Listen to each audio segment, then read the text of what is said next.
ایک بہن نے پوچھا کہ کیا عورت سے انڈر لیگز ویکس کرا سکتی ہے؟ کریم سے اسکن خراب ہو گئی ہے۔ دیکھیں، شرعی اصول ہمارا یہ ہے مذہب اسلام کا کہ ناف سے لے کے گھٹنوں کے نیچے تک کوئی بھی نہ مرد کے سامنے نہ عورت کے سامنے اپنا حصہ بدن کھول سکتی ہے۔ اس کو ستر کہتے ہیں، اور مقام ستر کا کسی کے سامنے کھولنا یہ گناہ ہوتا ہے اور حرام ہے۔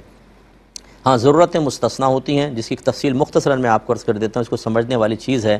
ایک لفظ ہوتا ہے ضرورت، ایک ہے حاجت، ایک ہے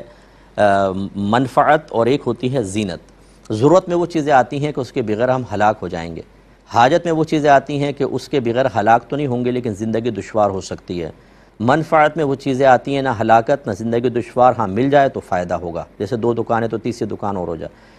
اور چوتھا زینت ہوتا ہے، یہ تینوں چیزیں نہ ہوں تو بس پھر یہ ڈیکوریشن وغیرہ یہ زینت میں آتے ہیں۔ تو ہمیشہ یاد رکھیں کہ جو ستر کا کھولنا ہے یہ ضرورت کے درجے میں یا سخت حاجت کے درجے میں ہو سکتا ہے، منفعت یا زینت کے درجے میں نہیں۔ اور یہ ویکسیشن وغیرہ کرانا یہ حاجت کے درجے میں، یہ زینت کے درجے میں آئے گا یا منفعت کے آئے گا، اس لیے شرعاً جائز نہیں۔ ہاں، جب ضرورت ہو، مثال کے طور پہ جیسے باہر کے ملکوں میں خاص طور پہ ہماری سسٹرز ہوتی ہیں، ڈیلیوری کے مسائل ہوتے ہیں، اگر وہاں غیر مرد بھی ہے تو اس کے سامنے ستر کھولا جا سکتا ہے، کیونکہ وہ ایک ایسی ضرورت ہے، ایک ایسی حاجت ہے کہ کسی کی مدد کے بغیر انسان عمومی طور پہ پورا نہیں کر سکتا، تو وہاں اجازت ہوگی۔ ایسے ہی خواتین کے چیک اپ وغیرہ ہوتے ہیں، بعض اوقات باہر خاص طور پر اپائنٹمنٹ لی ہوتی ہے ڈاکٹر سے، اور وہ میل ڈاکٹر ہوتا ہے، اور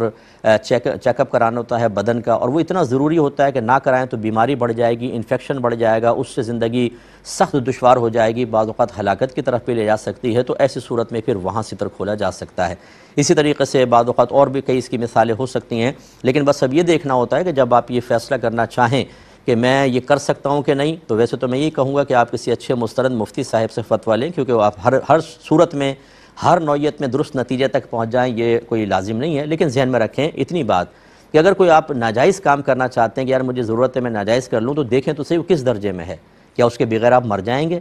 کیا وہ سخت حاجت میں ہے، یا صرف منفعت میں آتا ہے یا زینت میں آتا ہے۔ اگر سخت ضرورت کی حاجت محسوس کریں تو خاص طور پر علماء سے معلوم کر کے پھر آپ کر لیں، اور زینت منفعت کے درجے میں خود آپ کا ذہن اس کو کہہ رہا ہو کہ زینت ہے یا منفعت ہے، چھوڑ دیجئے، پھر زینت منفعت میں ناجائز امور کا ارتکاب نہیں کریں۔